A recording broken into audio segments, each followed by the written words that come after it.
počítačku v Košice. A to bol útorok, ale nemôžem zajtra, to sa nedá. Takže sa nakoniec pomýlil a vypalilo to až na dnes a som rád, že sme to tak mohli zorganizovať, keď tam praskli 2 struny v tom vláku, ale sme tu nakoniec a sa veľmi teším. Ja som videl tieto 2 zbieročky, Pali mi dal šancu a niečo vám prečítam aj z nich. Táto je prvá, s tým psíkom, tu sme sa báli, že čo nám Sloboda zvierat povie, že je bez tej nohy a tú druhú už radšej kreslil kamarátov si. Takže ja vám prečítam z tej tretej, teraz prvú baseň. Tá tretia sa bude volať zbierka vlastne Blues pre masy a vychádza nám v asi polovici júna. Či? Začiatkom júla. Tak. Som to chcel ešte stihnúť. Vydavateľ to odložil, len nepovedal autorovi, že to tak býva. A som to chcel stihnúť na meniny, vieš? Som si to oslávil, vieš? Dobre. Janko mi volal pred týždňom, že Parcho, a bude na Košice tá zbierka nová. A ja, že nie, určite nie, Janko. Je v septembri ešte raz. Tak. Ako prísť zbytočne o minulosť? V posteli a občas aj mimo bola ako burácajúci dav za barikádou. Len tej revolúcie nikde. Odišla podobne ako prišla. S ľahkosťou a bez boja. Žena bez iskry je ako zlá báseň. A touto ste práve zbytočne zabili 21 sekúnd.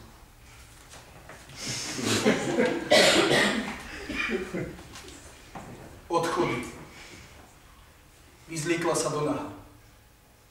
Iho zbavila nasoleného pyžama. Ľahla si na ňu. Vrásky mi skalili náhodu. Rukou plnou letokrvou hladila mužovú drsnosť. On želil jazvy ich detí. Dotykom ovisnutých prs, perami vyťahanými láskou, slzu nepustili. Ešte chvíľu sa triasol od zimy. Potom z neho zliezla a zapílala sviecu. Oči nezatlačila. Zahľadila sa do rána. Neplakala. Až neskôr zapísala do oroseného okna návod na šťastný život. Škoda, že cudzí vyvetrali. Dobre, tak keď sme začali s tými postierovými, prečítam niečo, aj ja takých mám dosť. Ale ešte predtým, keď Janko si robil reklamu, tak sa pochválim aj ja, že s veľkou vďačnosťou oznamujem, že táto moja zbieročka, čo trošku vyzerá ako reklama na zdravú výživu, je na svete vďaka mne a vďaka Paľkovi, ktorý mi podaril na možnosť vydať, takže ďakujem. No a prečítam tú sľúbenú postieľovú. No. Postieľová bola o starých ľuďoch, kedy odchádzal. To bola taká postieľová ako tvoja. Ja viem. A čo tu je? Jemné psychodelično. Byť páčne masnými plackami, kohútik v kúpení zasa kvapka. A rybky prúdia ako šialené ruské ponorky. Mesiac vyšiel exhibične nahý, s výrazom otvorených pľúc. No ty si stále, nado mnou a vo mne, ako svetožiara, čo mi spadla v 15. Príliš správny pre mňa a tento život. Chcela som byť ženou, čo uvidí tvoje biele ruky starnúť. Možno, keď si jedného dňa zložíš papuče, tesne vedľa mojich. Poďakujem Bohu, že nám nikto nepovedal o láske. Číslo 1 do 15? 7. Presne na to. 77. strana. Môj šal si nosila v minulom živote ty. Nebo skončilo a ja si tancujem s hviezdami už len na atrape z modrého kartónu. Toto už nie sme my. Naše svety sú bez krídel až na pár tancujúcich rúk. Neviem, ale ako by za to mohol Boh.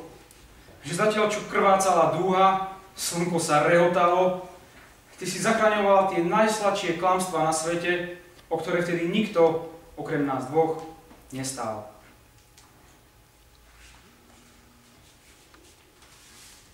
Návraty. Psi štekali, no mesiac to vydržal. Aj z tebla trávy tú zimu. V maštali sa tisli zvery. Vedľa pôlni tlel oheň. Sedel tam muž, Čítal knihu. Na Petríkovi si hrial fazu. Už mesiac bol nezvestný. Zima mu bola ukradnutá. Dočítal a vrátil sa domov. Keď žena doplakala,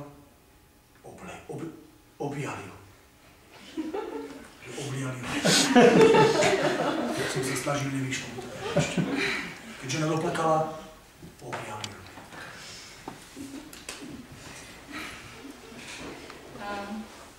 Pán sa spomínal vtip, tak nadviažem, dám jednu psiu. Volá sa Cesta. Zobudil si sa na psí brechot. Neustával celú noc. Keď som otvorila oči, pýtal si sa, čo sa deje. Na druhý deň ležal na ceste. Ešte teplý, až do obeda, kým ho odpravil. Jeho druhovia oplakávali smrť zrkadlenú v zreničkách. Nepovedala som ti to. Prečo celý ďalší deň bolo také ticho. Premilovali sme jeho cestu do psieho neba. No, to, že je to obsluhy, to mal byť jasná až nakoniec. Predkladom, bojím to. Psi štekali na mesiac do zimy. Táto je z tej tretej pripravovanej. Všetky chvíle majú svoj moment, ktorého zmysel pochopíme až neskôr. Míňam ponáhľajúce sa ulice, ľudí so zbytočnými maskami a taxiky plné tajných milencov, ktorí túžia zastaviť čas. Niekedy je dobré v sekunde pocítiť totálnu márnosť a prísť tak o všetky sny. Chce to gúráš, uznať si porážku. Dnes, tisícky hodín vzdialený od bezstarostného detstva, píšem tieto riadky celkom pokojne a spomínam na staré básne. Áno, prehral som ich veľa, ale neľutujem sa. Boli to časy, v ktorých som s neznámymi opilcami citoval v krčmách básnikov jednej generácie a utekal pred ženami, ktoré si mysleli, že svoje básne skutočne prežívam. Chce to zvolniť. Veď aj stromy zhadzujú listy priamo pod seba a neľutujú ich, keď s nimi vietor v diaľke tancuje posledný rock'n'roll. Táto moja báseň skončila predčasne. Nestíhal sa ňou totiž stať. Píšim sa tak ako bezradný básnik iba týmto nahým momentom. Chvíľou, keď naozaj nemám vo svojej ponuke nič iné. A skutočne skoro ani len to. Aj keď dobré básne neutečú. A ja si počkám.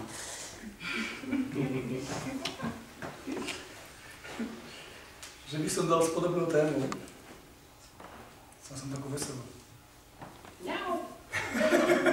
Au, au. Hlavolam. Tučná klobása. V montérkach. Umastený gíč. Desiata či moja báseň. Jednoznačne hlavolam.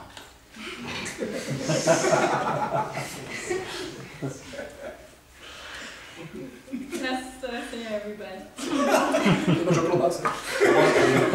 Ja hovorím o báse. Klobásy. To mám odľahnuť. To by si naviazala. Ani. Mám montérky.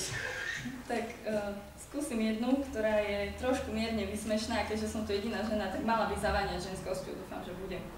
Nejaký nemecký idealista. Nejaký nemecký idealista sa považoval za neuznaného génia, až kým na to neprišli. Bolo už neskoro, aj Bukovský to hovorieval, o sláve a tých lepších ženách. Svet sa proste nechce zladiť. A takých by bolo. Takých je dosť. Géniovia undergroundu a vrabce a ľudia a vrabčí trus. Vraj som si ešte neodžila svoje. Ha. Napíšem ti pár styčných riadkov a zase ma budeš mať rád. Ja keď som vydal túto prvú, som sa fest tešil. To je normálne, keď človek prvýkrát niečo vydá. No a potom som dostal pár takých reakcií, že nejakých takých názorov na tú moju zbierku. Stále som ešte bol, akože som mal hlavu hore, a potom mi Pavol raz zavolal a mi hovorí: Jano, vieš čo, radšej to nečítaj, ale poviem ti to. Heber napísal na teba recenziu. No. A ja som mu nemal čítať, ale som mu prečítal. Potom som mal hlavu dole, ale napriek tomu by som na tejto zbierke nemal ani slovo. Takže bolo to vtedy. Janko pokračoval, že keď vydal druhú zbierku a dal som mu Hevierovi, tak bol z nej nadšený a chcel nám napísať tiež recenziu, len neuskutočnil to. Nemal čas. Dokonca to na tretiu slúbil pred slovom na zadnú stranu, ale musel napísať knihu o týme, takže... Písala to pani Fričová, taká 60-ročná pani, takú 2 vety povedala len tak z blafu a tie sme tam dali. Takže sa už len toľko nehráne. Ja sa nevyčujem už, Pavel. Tak daj niečo z kríža. Ešte prosím vás raz číslo, také vyššie, decifér. Iné nepoznám. 42. 11. 42. Didier Drogba. Chelsea. 69 je najkrajšie. Tak dáme to potom. 11. Podsta ozajstnému básnikovi. Jedného slnečného dňa neprídem do roboty. A krásne brúško mojej milenky Osírie. Na mramorovej platni s krížom a 2 dátumami budem mať smutný citát veľkého básnika, ktorý sa tiež upil k smrti. S tým rozdielom, že on už ani nedúfal. No, taká veselšia. A teraz dáme 69 peca, preruším taký tok. Pod paľbou. Pri pohľade do prázdna mojej fľaše naťahujem na stoličku kožu, s ktorou zajtra pôjdem na trhovisko. Zavesím ju na kandeláber a budem sa dívať, ako sa jej strážni anjeli otáčajú chrbtom. No, dobre.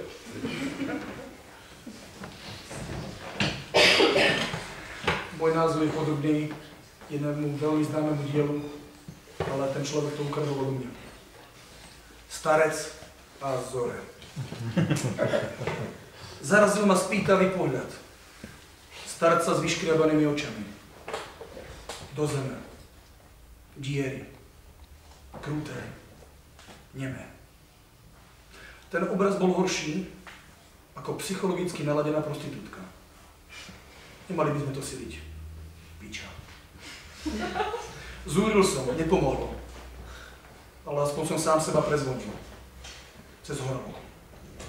Nie je patologický komický. Bezradné. Nehybný pavúk na verejných záchodoch v Kováčovej bol pokojný. Naopak, ja som mal milión chutí šmariť invalidný vozík do oltára a pýtať si od Jehova naspäť nohy. Plačem. Som slaboch. Mám to vám dať čo dať? Dobre. Chrbtom k sebe spávajú len tým, čo ešte cítia. Poznám. Dobre. Keby som bola všetkými tými ženami, za ktoré som zaskakovala v tvojom živote, musela by som byť kamoška, otrokyňa, matka a hlavne poriadne ľahká. Ale mám pár zásad. Čistím si pleť pred spaním a hlavu pred tebou. A robím ťa šťastným.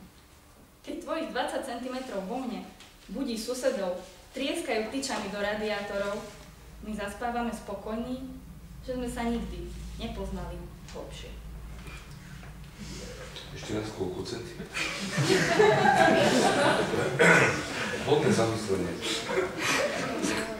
A vyšlo kreditku, nie? Čiže bankovku?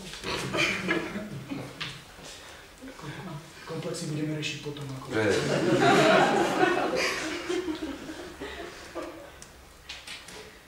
Niektoré šikmé veže je dobré nechať tak.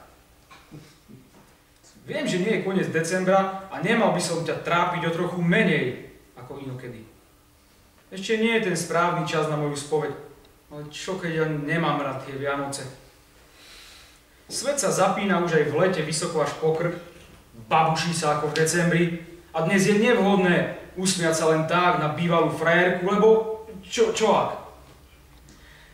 Ale ja aj tak krájam túto nedozretú báseň, núkam z nej cigánom, anarchistom, homosexuálom a iným asexuálom, kývnutím hlavy zdravím revízora a mám z toho kurevský strach, že jedného dňa budem celkom iný.